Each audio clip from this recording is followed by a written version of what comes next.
day, the responsibility for the entire world will rest on his shoulders. Listen to this prophecy of Isaiah from chapter 9, verse 6. For to us a child is born, to us a son is given, and the government will be on his shoulders. And he will be called Wonderful Counselor, Mighty God, Everlasting Father, Prince of Peace. Of the increase of his government and peace, there will be no end. Yes, one day he will carry the responsibility for governing the world. The world will be on his shoulders, and he will deal with all the world-sized problems. This prophecy promises help and remedies on a cosmic scale such as has never been seen before. And we have not seen it yet. We are still waiting for that day. We are waiting for the day when Jesus, of course, that's who this prophecy is about, the child born, the son given. We are waiting for the day when Jesus will return, rule, and overrule in our world. One day he will come back and he will defeat all the forces of darkness and every power arrayed against the knowledge of God. One day he will return.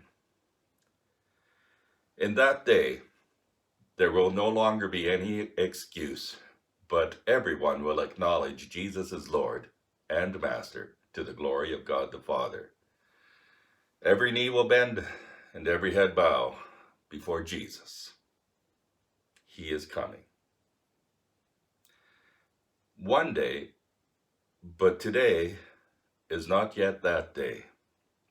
At least not so far. What about today, while we wait? I was planning to speak on God and government today, but seeing as this is the last Sunday just before Christmas, I changed it up a little bit and may address some questions next week regarding that. And the title would have been, And the Government Will Be Upon His Shoulders, if you know the tune, right from the text in Isaiah. But today, I want to speak about the strong shoulders of our Lord and move it down to a personal level. His strong shoulders can carry our personal and private burdens too. Now, shoulders are useful.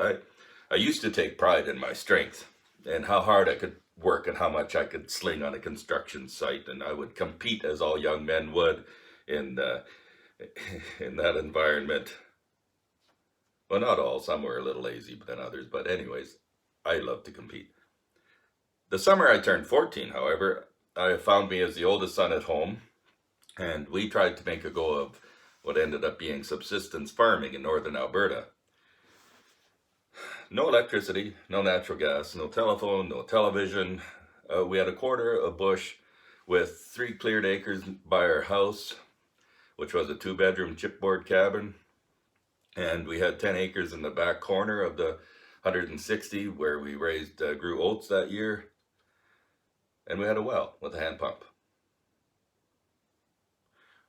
My dad was disabled as a truck driver, and he couldn't continue driving truck for a living. So we sold everything by auction. Everything, including our house, including my toys, including instruments, piano, everything. We sold and drove away from a small prairie town to northern Alberta to try to make a go of it.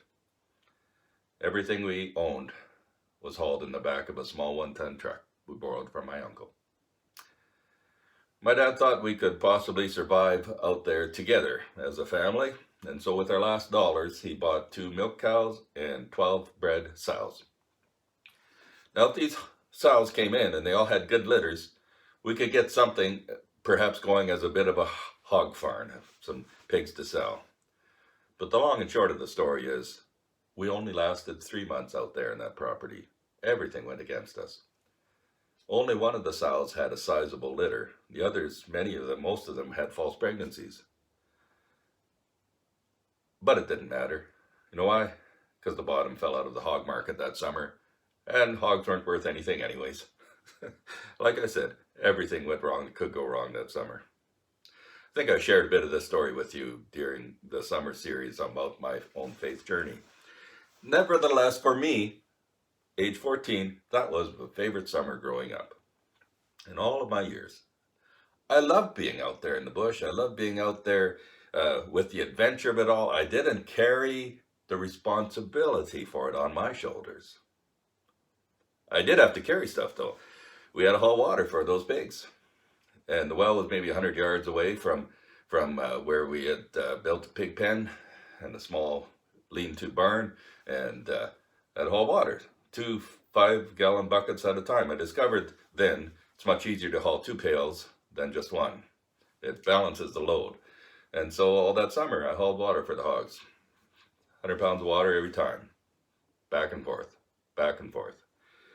They drank a lot. Carry it, pour it out, repeat, often. I think a shoulder yoke would have made it easier carrying those 2 5-gallon pails of water, but I didn't have the means or even thought of making one. I just was strong enough, hauled it, carried through. But along comes this child born, this son given, and he says, let me carry it. Let me take the responsibility. My shoulders are strong. After all, one day they will carry the weight of the world. Today, he says, I can carry your burdens. I can carry them with you. I can carry some for you.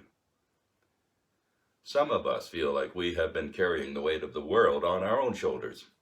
But I have good news for you. That is not our job. We can release our cares onto the shoulders of the promised one. You know his name. You know what he came to do. We believe in him. Yet, so often, for so long, we struggle.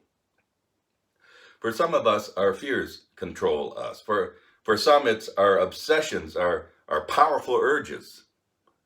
For others, it's blind earthly ambition and misguided self-confidence. Sometimes it's desperate hopelessness or discouragement or a sadness we just don't know what to do with. How will we overcome? And we are burdened beyond what we feel we can bear. Anyone alive in today's world has access to hope that God provides. Not that we can solve all the world's problems, but hope that he will help us deal with our problems, our personal ones. Among my favorite words that the Lord Jesus spoke are these from Matthew chapter 11, 28 to 30, where he said, all things have been committed to me by my Father. No one knows the Son except the Father, and no one knows the Father except the Son, and those to whom the Son chooses to reveal him. That's his lead up to the verses that I know so well. Do you know the Son? Has the Father chosen to reveal him to you? If so, this is the hope that follows. For we hear the invitation then of Jesus. Come to me, all you who are weary and burdened, and I will give you rest. Take my yoke upon you and learn from me. A yoke is something you carry across your shoulders. Take my yoke upon you and learn from me, for I am gentle and humble in heart, and you will find rest for your souls. For my yoke is easy and my burden is light. Come, he says. We can depend on the strong shoulders of Jesus. Come to me, all who are weary and heavy laden, or you who are so tired of carrying such a heavy load. He says, come, and I will give you rest. Rest, the antidote to weariness that can plague our soul. Rest. Take my yoke upon you and learn from me, that is, become my servant. Who will put the yoke on your shoulders but the master? Who will teach you but our master? Become his servant, he invites us. and say yes to Jesus. This is a learned response. Take my yoke upon you and learn from me. For I am gentle and humble in heart. Do you have teachers like that? Do you know someone like that? An instructor who has your very best interest at heart? This is the Lord Jesus. He is not a taskmaster, but he is a kind teacher. He knows what we are going through. He says, I am gentle and humble in heart, and you will find rest for your souls. All those internal battles, rest. For my yoke is easy and my burden is light. Now, Jesus doesn't say, you won't have a thing to do in the world. He says, I have a burden for you that's not burdensome. I have a work for you to do that fits your shoulders. I know how you are made. I know what I made you for. Come, come. It will fit. It will feel right. My yoke is easy and my burden is light. He says it's a comfortable fit, tailored to how we are made, how we are wired, light, manageable. He says, come on. Why is it, though, that my burdens often feel completely overwhelming and responsibilities weigh down my heart? Do you know that feeling? I know some of you do. You talk to me. I'm probably carrying something Jesus never meant for me to carry. That the times my life feels so out of sync with the Lord's offering of an easy yoke and a light burden, I'm probably carrying something he never meant for me to carry. What are you carrying now? What's your burden? Years ago, friends from our church where we used to live asked me to help them dismantle their submarine and donair shop. They were closing down that business and they needed to remove all of the leasehold improvements in a rented facility. And so for whatever reason, they put me in the middle of the floor where there was a false ceiling over the food preparation area and had been supported by partitions. And they needed the ceiling supported while they removed all the partitions. And they stuck me in the middle. I was the tallest guy there. And there I was, holding up, my hand doesn't work that well, holding up the ceiling. I couldn't do it anymore. And there I was in the middle, holding up the ceiling while they took the partitions away. And I felt like Samson. They probably made comments that fed my ego so that I wouldn't move out of position either. Until all the partitions were removed, I did not know if I would be strong enough to support that ceiling. The weight on my shoulders. I was just strong enough. All the partitions removed, and then 3 or 4 of them came and helped and lifted the whole ceiling off of me, and we dismantled the rest of the interior structure. Many of us feel that we have more weight on us than we can manage. But the thing is, until we are under the weight, how do we know? How do we know how much we can handle? Our legs might buckle under the load, our arms give out, our endurance be too little. Can you feel what it's like even now, as though you were running downhill and your legs just can't keep up with the momentum? The weight. What are you carrying? What are we carrying? What disturbs our sleep at night? What causes some to sleep too much? What makes us wonder if we're developing ulcers because of that anxious feeling in the pit of our stomach that says, we don't want to do it? What financial burden troubles us? What struggles do we have in our marriage? What uncertainties are jogging our sense of stability? What fears are undermining our hopes for the future? What are we carrying? What are we carrying on our shoulders today? What are you carrying? I remember as Audrey and I were expecting our first child. We welcomed our firstborn son into our world and brought him home. suddenly there was this little life absolutely dependent on us two for his survival. This long looked for blessing, in our case, became an awesome and scary responsibility for our shoulders. We had no training for this. Oh, sure, we'd grown up in families, different ideas of what that meant to be in a family, but we had no training for being parents. We did get a lot of advice. Lots and lots of advice. But what advice do you follow? Which advice is good advice? The blessing of new life in our home was ours, a gift from God. The burden of responsibility was ours too. This too, a gift from God. He will help us carry it. How well did we do? We ended up with 3 sons. You'll have to track them down and ask them how well we did as parents. They survived. No matter how strong we are, no matter how strong we imagine ourselves to be, we all have breaking points. We are all susceptible to being blindsided by health issues or accidents or losses or relationship disasters and in countless other ways. We all have breaking points. But today I want you to hear this. God offers to help carry the load. God, through his Son, Jesus, offers to help carry your load. He invites us to take a deep breath and release to him our aspirations, our sense of responsibility, our fears of failure to measure up to whoever or whatever we think we need to measure up to. He invites us to release that all to him.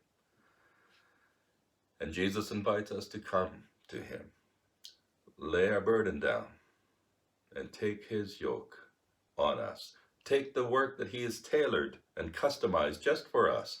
Let go of our own agendas. You know, it's so easy for me to give this counsel.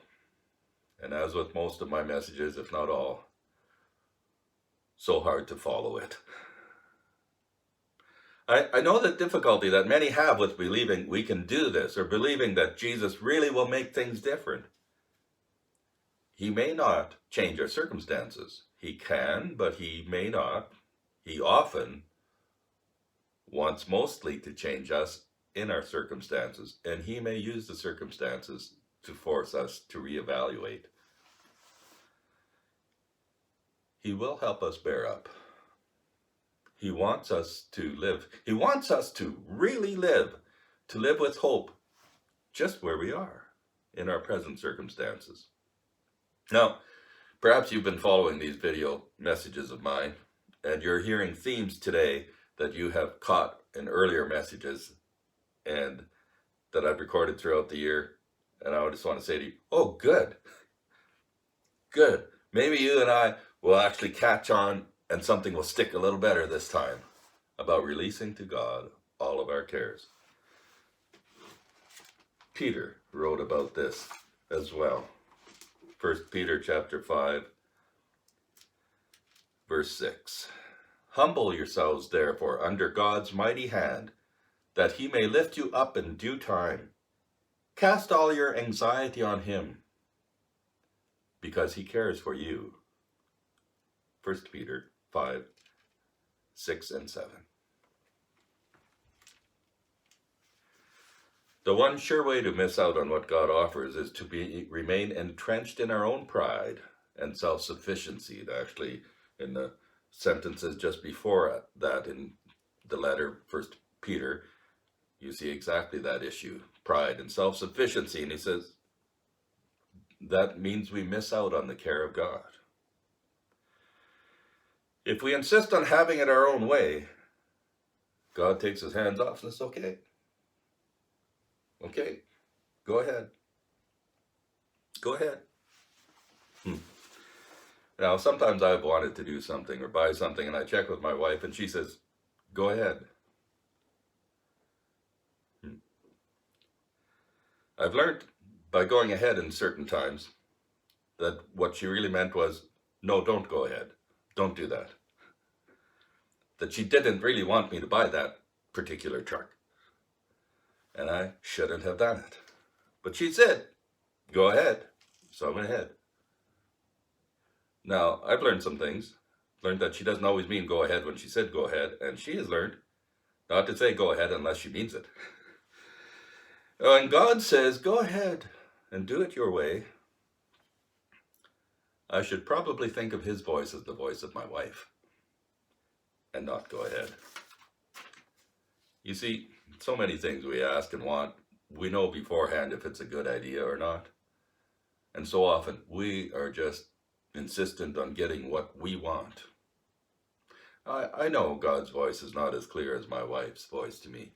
I know it's not that simple to get an answer from God on questions of direction and choice when it's not a matter of right and wrong. I know that God grants great amounts of freedom for his children to make wise choices. In matters of wisdom, in matters of freedom, sometimes God says, go ahead. And we'll need to learn for ourselves the consequences of our choices. But sometimes there's that voice in the back of our mind, back of our head says, not really. This really isn't a good idea. This isn't going to work out well for you. And we may or may not pay attention to that voice. More often than not, I suspect many of us don't even consult God. I wonder if that's why we've accumulated so many burdens, carrying so much weight on our shoulders. When we come to the place where the challenges of life are beyond our ability to endure, where we cannot manage on our own, we need to hear this. There is a God to whom we can turn. He is a God who has been waiting there all along, waiting for us to just turn around and return to him. He is the God who invites us. He says, come to me, all you who are weary and heavy laden, and I will give you rest. Take my yoke upon you and learn from me, for I am meek and gentle in heart, and you will find rest for your souls. You see, one day those shoulders will carry the weight of the whole world, for the government will rest on them. One day, but today you gotta know and believe those shoulders are strong enough to bear all of our own burdens, all of our personal cares. So trust him. Trust him with your cares. One more day. Trust him. Merry Christmas.